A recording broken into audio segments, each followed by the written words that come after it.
story-driven creatures. From the campfires of ancient times to the magic of watching a movie on the big screen. Stories are more than just entertainment. They serve as a compass for each generation. Movies have taken storytelling to a whole new level. Today, tens of thousands of powerful, world-shaping stories aren't being told. This power lies in the hands of the few instead of being split amongst the many. What would happen if those untold stories were given a platform to be heard? With KINO, for the first time in cinema history, invest in upcoming films, collect authentic props as seen on set and in the movies, and experience walking the red carpet, visiting set, engaging with cast and crew, and so much more. And everything is tied together through a digital experience that acts as a window into the film creation process, so you can see what happens behind Hollywood's closed doors from script to screen. By empowering creators and connecting audiences, we can tell the stories the world needs to hear. Be a part of the movies you'll love. All right, now we've blown your eardrums. Hello, everyone. I'm Daril Fannin. And I'm Austin Worrell. I'm going to do a little bragging on Austin. We'll introduce each other. Austin, background in economics and law, specializing in securities, went to LSE, the London School of Economics, USC Gould School of Law. His last charity token had a $500 million market cap, 500,000 holders. And I will brag on Daril, my co-founder. He's an executive producer and writer in Hollywood who knows way cooler people than I will ever get to know. But he most recently produced a movie with Sylvester Stallone. Anybody heard of Sylvester Stallone? His first show he wrote and created with Matt Damon. Anybody heard of Matt Damon? They sold that show to Netflix. And then he also wrote a show with Jimmy Kimmel. Anybody know Jimmy Kimmel? The best of the Jimmys. He sold that show to ABC Disney. So an expert in the Hollywood space. And we're here today to talk about Hollywood and smart contracts, how we can empower artists through blockchain technology, which is something we're doing at KINO. And there are other amazing platforms that are working in both the Hollywood and entertainment space generally. Yeah, so I think the first thing that we kind of have to wrap our heads around is the problems that we're facing in the industry. So I'm just going to share a little bit of my experience. My background, I actually grew up in like a fundamentalist religious cult where I wasn't allowed to go to the movies or own a TV as a kid. And I realized I believe a bunch of crazy shit at 17 years old. And I went to my buddy and I was like, look, the Bible's full of like genocide and violence. There's a greater moral arc. That's what movies are. I want to watch some movies. And so that week we rented The Matrix. And my mind melted and I was completely just horrified as I watched the metaphor of my life playing out on screen. The red pill, blue pill moment. Yeah, right? Exactly. And I definitely got mind fucked as I was watching, Neo kind of come out of this system, and I knew that I had to get out of this. So to get out of that environment, I joined the military at 17 years old, having never been cursed at. That was its own crazy experience. And after the military, I went to LA to kind of chase my dream because movies had changed my life. I wanted to get a degree in screenwriting. I did that through the Army. And then in 2014, went to LA where I got to write, act, and create my own show with Matt Damon. It was the most epic experience. And I'll never forget, after our pitch, we were driving Matt's Tesla back from his house, and he was giving us this big speech about how we have to manage our expectations. It can take months and months to hear back.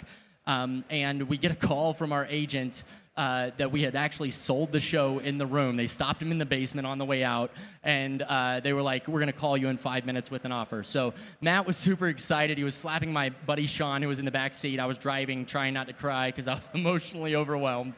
And we get back to his house, and Matt Damon FaceTimed my mom and dad to tell them that we sold the show, which was the most epic thing. And because of the whole religious thing, my mom had never seen any of his movies, so she just thought it was Daril's friend Matt. But my dad had just watched the Bourne trilogy, and I watched his eyes just light up, and he turned into a big kid. And the only thing that he said was, "Oh my God, it's Jason Bourne." And for context for everybody here, Daril, how often do people sell a show to Netflix in the room? It's very rare. I would say probably a fraction of a single % of individuals sell a show in a room. it's so difficult for creatives to actually get in to the industry. It's highly gate-kept, and I just was very fortunate that I found myself at the right place at the right time. And in fact, 98% of stories, films that could be made in the industry don't get made. So only about 2% actually get greenlit, and of that 2%, only about a quarter ever get to see the screen. So if you think about that, a $240 billion industry with all those different movies and films, so much more can be made. And yet, because we have the big studios that have only limited capital resources, they only have limited amount of executives to greenlight certain productions, we don't see as much entertainment as we really could, which means there's a lot of stories that are inspiring, that are game-changing, that are world-changing that we're not seeing because the industry is so centralized. Yeah, and actually what used to happen is there were a lot of films that used to be made in that $20 million or less category. And these were impactful films that really kind of dealt with the issues and social issues. Like, I think back to Get Out as a great example of this small movie that just had such a big impact. But because of the way the industry is set up now, we're making more and more of these $300 million films and fewer of the smaller stories. And I think there's a huge market and appetite, not only from the creators. Like, we're talking about creators who have created billion-dollar franchises who have stories that they want to tell, but they can't do it in this centralized system. And that's what I find so exciting about blockchain. And I think you should talk a little bit about your experience with your Web3 project and how you understood the value of community and what that can do for us. Well, I actually grew up wanting to be a film and TV actor. I wanted to be the next Zac Efron, but he's doing that job just fine. So, a week before I went to college, I got a call from my dad that changed my life. He said, "Hey kid, we've lost everything, you're on your own." And basically my parents' business ran afoul of some regulations, and I remember sitting there thinking, why the hell didn't the lawyers fix this? So I decided I'm going to go be a lawyer because I don't ever want to be in a position where I can't fight against injustice. Fast forward, 15, 20 years later, how old am I now? I'm back combining my love for film and TV, my love for law, my love for technology to build a platform and a protocol to empower artists and creators. And I was really inspired by the power of Web3 through my last project. It was called Elongate. It was on the Binance Smart Chain. If anybody has ever heard of BNB Chain, or if anybody's heard of Elongate, you can talk to me after about your experience. We had this idea when Elon tweeted, "There's ever a scandal about me, call it Elongate." We thought that was funny. So we said, let's create a meme coin. Nobody will take it seriously. If anybody buys it, we'll donate everything to charity. Well, 500,000 people took it seriously. We reached over 500 million market cap, and I was literally on calls with people like Kimmel Musk writing $1 million contracts to donate all of the proceeds to charity. And I got to see firsthand the power of all of us here. 25,000 people are in this building right now, which is amazing. It's the power of community in the new internet, in Web3, which is that we don't just go like and comment anymore online. We can like, comment, and put our money behind things that we believe in. Now, that's pretty difficult when it comes to the real world, especially for me, my background in law and my expertise in securities regulation. There's a lot of laws that govern how finance can transfer from one hand to another, especially when it comes to capital markets, funding startups, projects, films, etc. And so the reality is we live in a world right now where we have brilliant ideas and brilliant tech being built, but there's a lot of regulations that are lagging behind. And so it requires a team of experts like we have. It requires really passionate builders, passionate lawyers, passionate engineers to come together and say, how can we build tech that the world actually accepts and that the world can actually use that ultimately lives up to the ideals of empowering creators and allowing them to bring the stories to the world that they need to hear.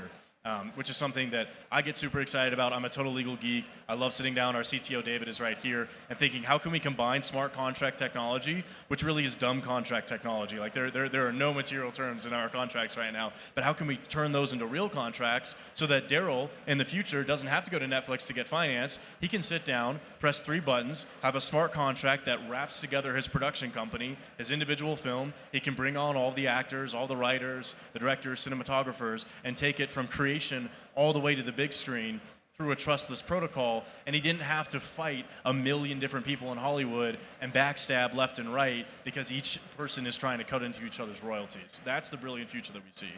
Yeah, so let's talk a little bit about NFTs, or as we call them, smart contracted assets, and the value propositions that they can bring into film and television. I think, for us, we're using it for individuals to be able to invest in films, to be able to collect, to have that on-chain proof of authenticity, and then also ticketing. So we should talk a little bit about that. Yeah, so I think You're right. Film and TV is a big industry. Right? There's a lot that goes on with entertainment. Let's take Stranger Things, for example. We actually did an Instagram Live with one of the stars of Stranger Things about a month ago. We had 500,000 people show up because fans were just like, I want to get a behind-the-scenes look at how this thing was made. I want to be directly connected to one of the stars and just see what it was like. I mean, how many people here love film and TV? Raise your hand if you like film and TV. And how many people here know actually how a film is made, right? Like, does anybody know what happens after it goes, we got one. After it goes from script, when it goes, we got two, right? I'm a co-founder of a film company and I barely know. That's Daril's expertise, right? But there's a lot of amazing work. There's a lot of amazing artists that we don't know about, from wardrobe to makeup to lighting to all the different people that actually bring that thing. I mean, talk about post-production, right? There's so many crucial individuals that are making that art beyond just the people that you see in front of the camera. And so there is so much opportunity for us all to support all of those artists just by meeting them where they're at and saying, yo, I'd love a peek into your life and I'm willing to pay for it. And so something we do at KINO is we give you the opportunity to simply, you could just invest, put your money into the production, and you're going to see profit when the film goes and gets sold to Netflix or hits the box office, right? That's a pretty simple vertical. And to be very clear, we are a securities compliant platform. We are undergoing our final stages of registration with the SEC because that's how the world works. And we can't just close our eyes and pretend like the SEC isn't going to chase us, right? There is a world in which we can be hybrid. We can be Web3, but also compliant, right? That's one layer. But the next, and what I love, has anybody seen American Psycho with Christian Bale? Anybody here? Okay, we got a couple fans. If this doesn't land, I'll move to a different movie. But anybody know the business card scene? What I'm talking about when he's like, look at that pale, thin watermark? I would have loved to have owned that prop from that movie. Or Dark Knight, the mask that Batman wore. If you could have owned that prop, right? Well, we give you that opportunity through an NFT, or we call it a smart contracted asset. You could buy the right to a prop before the movie's even made, and we'll ship it to you after. Which means either you can keep it and now you have on-chain authenticity, or you could retrade that right as many times as you want before the movie actually gets made. But that's not possible prior to blockchain because you don't have a good ledger system that not only authenticates, but also traces that chain of custody to wherever it goes. So that's a cool use case for smart contracts in the ledger in general. And then the final, like Daril said, I mean, Coachella, for example, did ticketing. We can do that for the red carpet premieres. We can do that for set visits. Has anybody been on a movie set before? Anybody here? This is actually a fun question. Has anybody been background or an extra in a movie? Raise your hand. All right, we got some extras here. Movie sets are really cool. They are like mini working factories of artistic genius. And the ability to be on a set is really cool. And if you could just, on our platform or any of the others that are in the entertainment industry, buy a pass that is recorded on chain to go visit set, like who here would do that? Who here would think it would be pretty cool to go visit set? All right. So we got some future users. Good to know.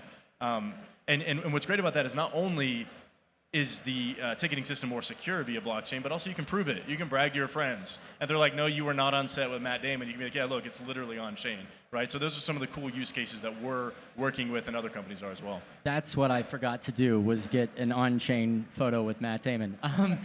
You know, I think the biggest thing for me, and the reason why I'm so passionate about the Web3 space, is because what I want to do with this is empower artists and creatives. And we've said that several times, but I think a lot of people don't realize that the royalties situation in Hollywood is really, really, really bad.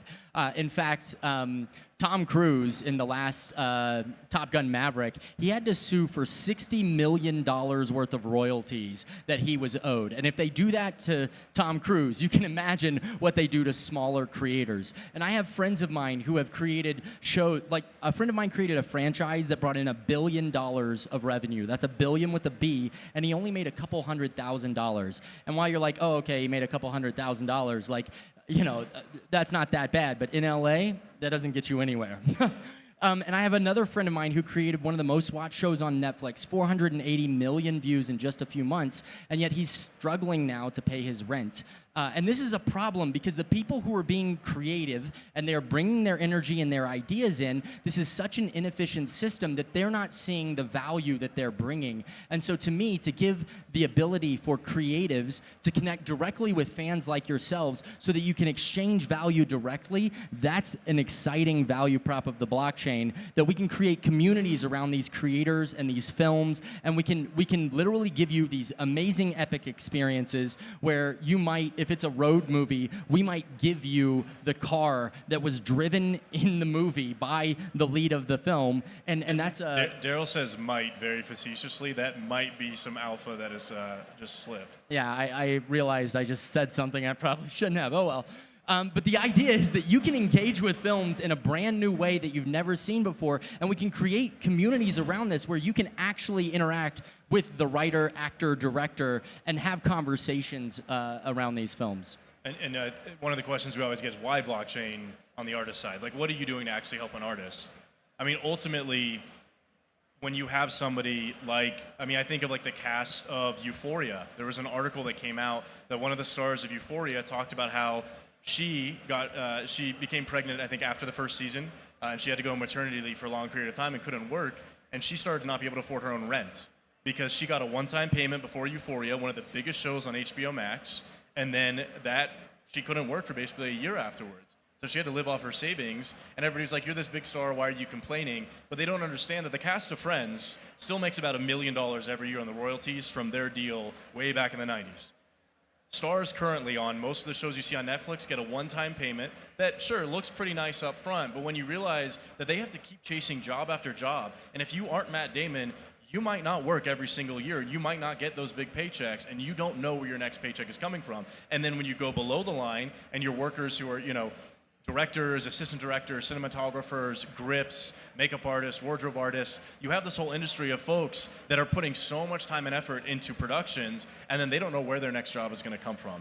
And so at KINO and other companies, blockchain gives us the ability to record your right to backend on chain, and you no longer have to trust that your lawyer and your agent and your manager are all going to fight to make sure that you got that backend right. Oh, and also that the big companies aren't playing a bunch of Hollywood accounting. Literally look it up. There's a whole Wikipedia article. They're not playing a game to hide the profits. Instead, it's all transparently recorded on chain. The payment railways are there. Your wallet is connected. The payments will go to you. So when we sell it to Netflix for $10 million and you own 1% of that, you're going to get your payout immediately, right? Like that is the beauty of a distributed ledger that's transparent.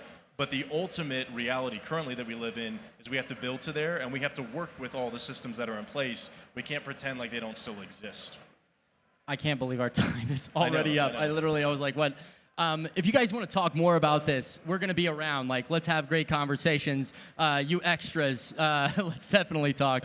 Thank you so much. I'm Daril Fannin. In the next about a month or two, we are launching our first film. I can't say who is in it yet. We're not allowed to legally announce, but one of the stars has one of the biggest shows on NBC. It's a 2 last name show. I can't say anything else. And then the other star is on one of the biggest shows on HBO Max right now. We're very excited about this one.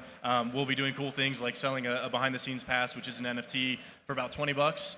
You'll get exclusive behind the scenes access. We're going to give away some of the props, including the electric SUV that he drives across the country. So think about being able to own an A-list talent star's car that he drove in the film. You'll also be able to invest, collect, and experience. If you'd like to learn more, follow us on Instagram, KINO Makes Movies, Twitter, KINO Makes Movies, and democratizefilm.com. Thank you, everybody, and enjoy the rest of your Denver. Thank you so much.